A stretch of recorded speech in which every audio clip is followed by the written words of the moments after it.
Bună, vărsător, și mă bucur să te am aici alături de mine. Aceasta este citirea ta pe centri energetici în care vom încerca să desprindem acele mesaje pentru binele tău cel mai înalt și în același timp mesaje care să te ajute să te aliniezi cu cea mai înaltă voință divină pentru tine.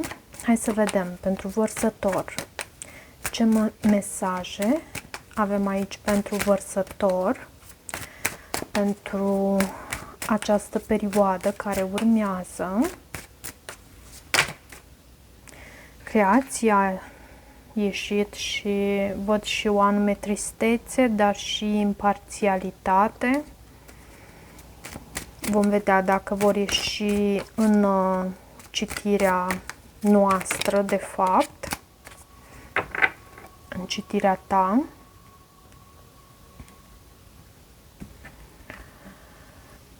Pasiune. Pasiune la baza pachetului.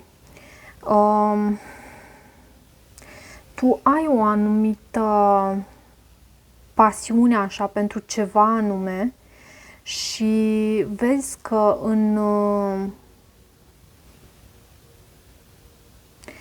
vezi că în jurul tău oamenii poate nu își trăiesc viața la potențialul lor maxim și asta te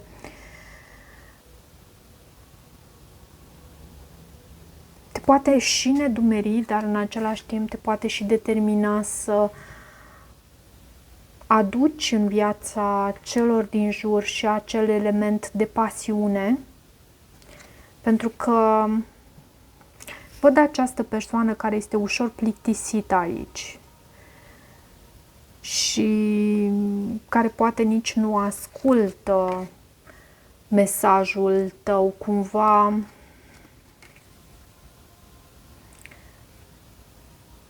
persoane care nu înțeleg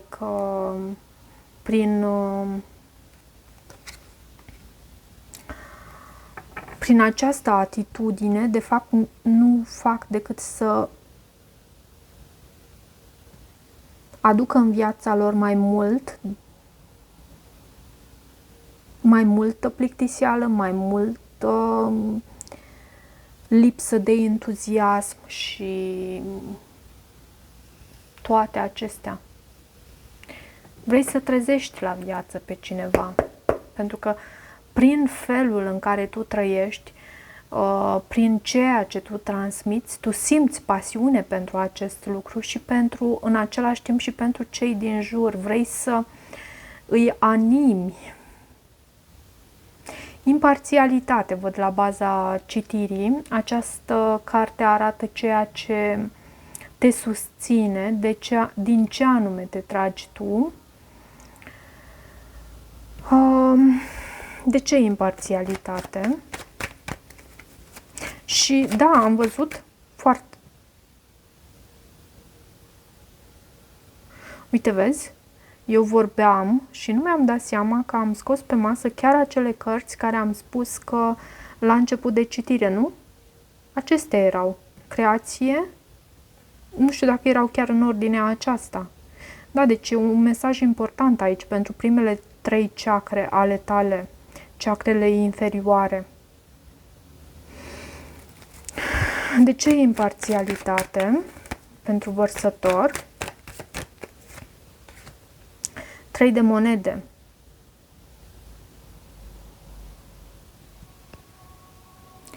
Tu, nu știu... Și temperanța. Temperanța vorbește despre răbdare, despre faptul că tu combini 2 elemente aici și în acest card, iarăși văd același lucru. În primul rând că ești apreciat pentru munca pe care tu o depui. Din asta tu te tragi. Și ești și o persoană foarte muncitoare. Chiar dacă pentru unii muncitor înseamnă, nu știu, să dai cu sapa, pentru alții muncitor înseamnă să aduci plus valoare în viețile celor din jur, oricum. Și tu ești apreciat și știi să lucrezi și în echipă iarăși. Totuși, în starea ta emoțională, în cel de-al doilea centru, chakra sacrală, avem tristețe aici, ceva te-a întristat. De ce această tristețe pentru tine? Poate greutatea și greutățile celor din jur te întristează, pentru că tu ești o fire, ești și vizionar, dar ești și așa din înaltul cerului, precum steaua, nu? Simbolul tău.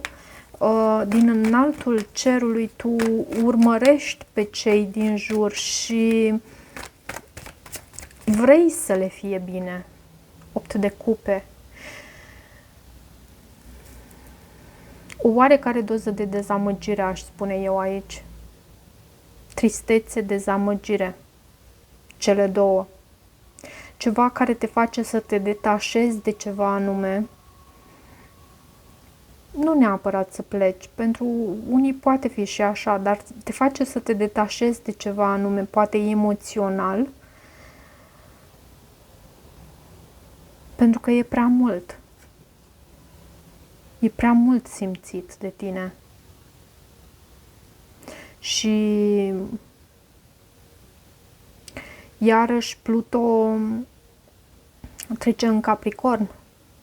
Este în perioada sa de retrogradare și e pentru câteva luni bune în Capricorn, pentru ultima dată.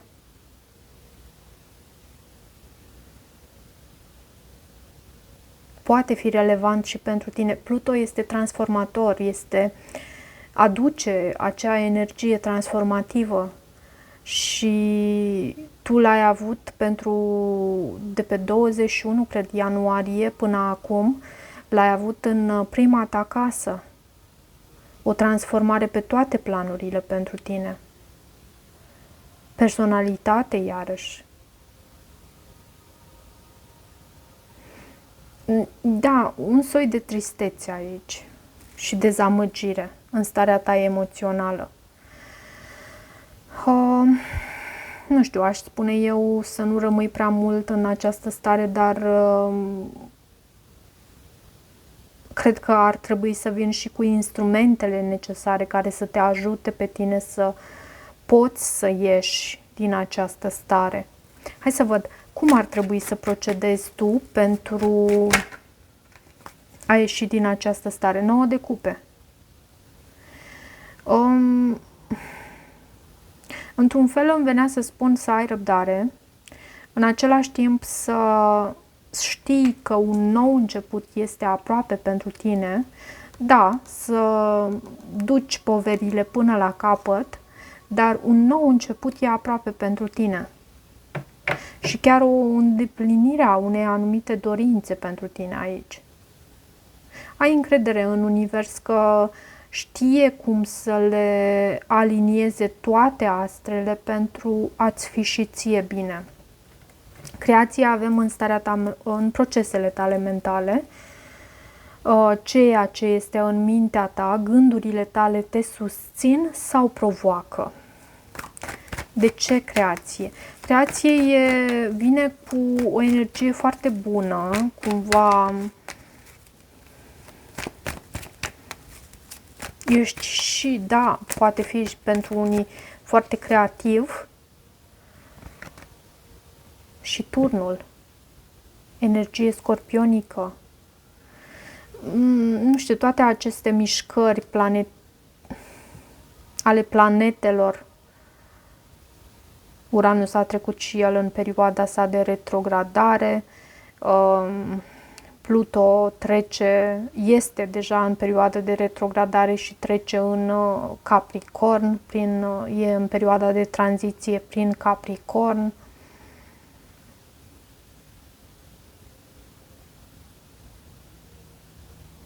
Ceva vine ca o surpriză pentru tine. De ce turnul? De ce turnul? Hierofantul. energia Taurului.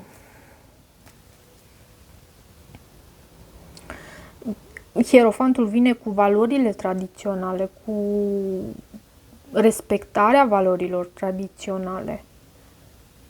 Tu ești destul de inovativ.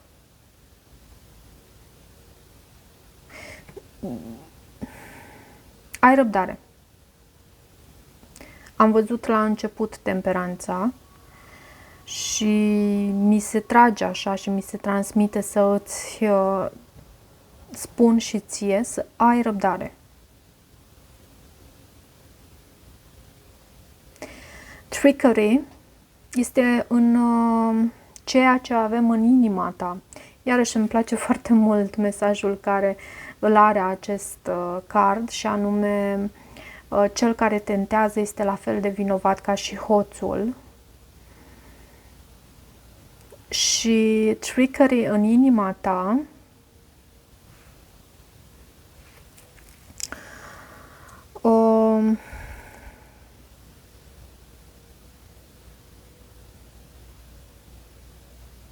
de ce trickery? De ce trickery în inima ta? Acest trickster, acest hoț, poate fi o energie la muncă, poate, în ceea ce tu faci, cineva care îți preia din ideile tale și, cum am spus, tu ești un vizionar, nu știu, nici nu mai știu dacă am spus, dar tu ești o energie vizionară.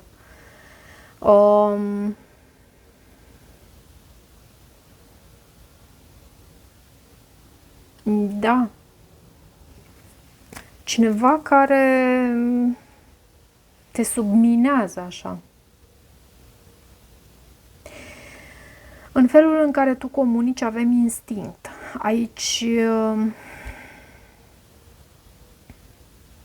se pot revela anumite blocaje pe care tu sau bariere înspre comunicarea clară, blocaje între ceea ce spui și ceea ce vrei cu adevărat. Instinct vine cu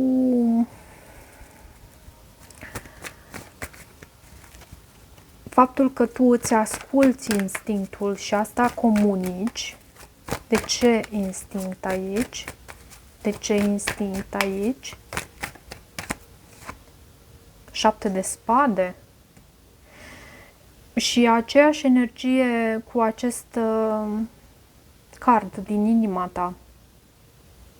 Și întotdeauna atunci când avem un blocaj într-un anume centru energetic, este indicat să căutăm cu un centru energetic în urmă. 7 de spade. Instinctul îți spune să ferești, să te ferești de ceva anume. Dar de ce 7 de spade în felul în care tu comunici?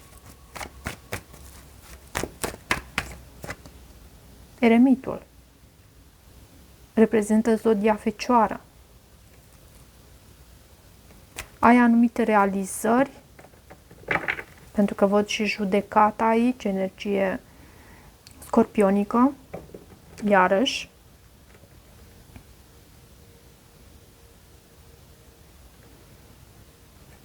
Nu știu felul în care tu comunici. Aici e ceva... Poate fi o fecioară din viața ta care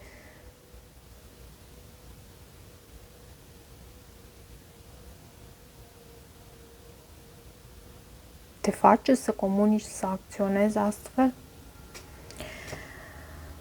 Stimă de sine. Avem în cel de-al 6-lea centru energetic, cel de-al 6-lea simț sau cel de-al 3-lea ochi, unde avem și glanda pineală. Stimă de sine, cumva acesta este scopul tău.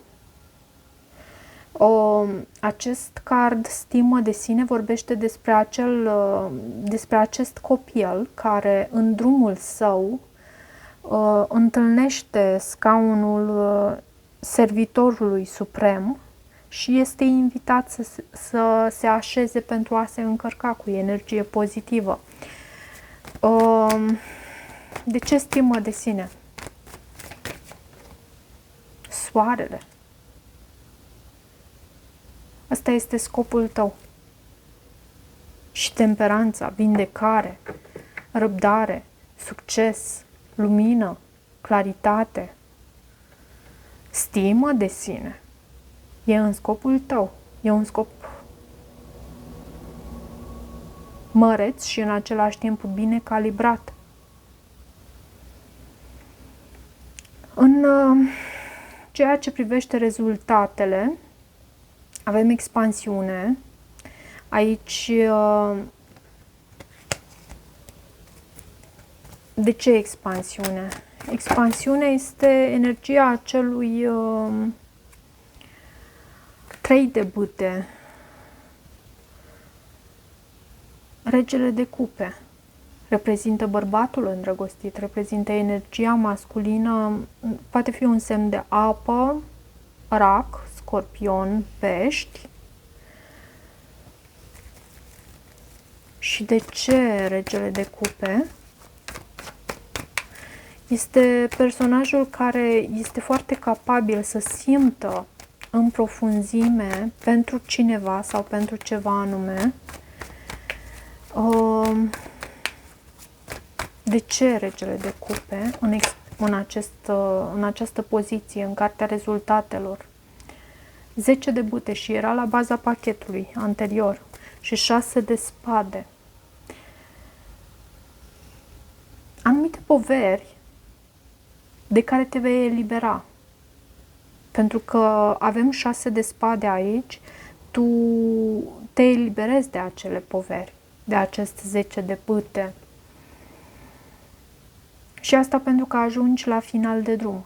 Cumva această carte a 10-lui de bâte arată apropierea de încheiere, de final de drum.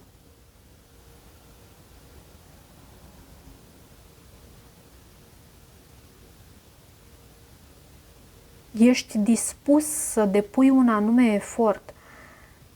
Foarte interesant ce mi-a venit acum.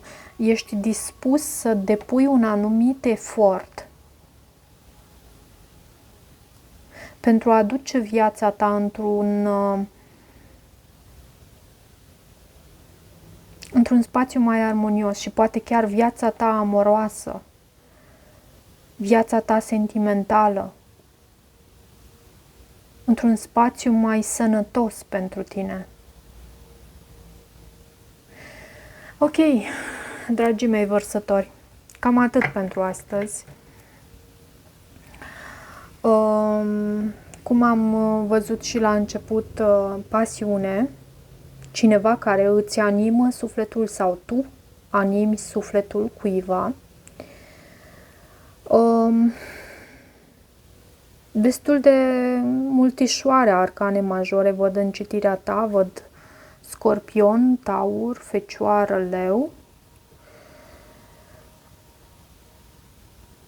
Dacă rezonezi cu acest mesaj, nu uita să te abonezi canalului, să mai vii pe aici, să-mi lași o apreciere și un comentariu dacă simți acest lucru. Eu vă iubesc și vă îmbrățișez cu recunoștință și iubire, bineînțeles. Și ne vedem curând. Vă pup! Pa, pa!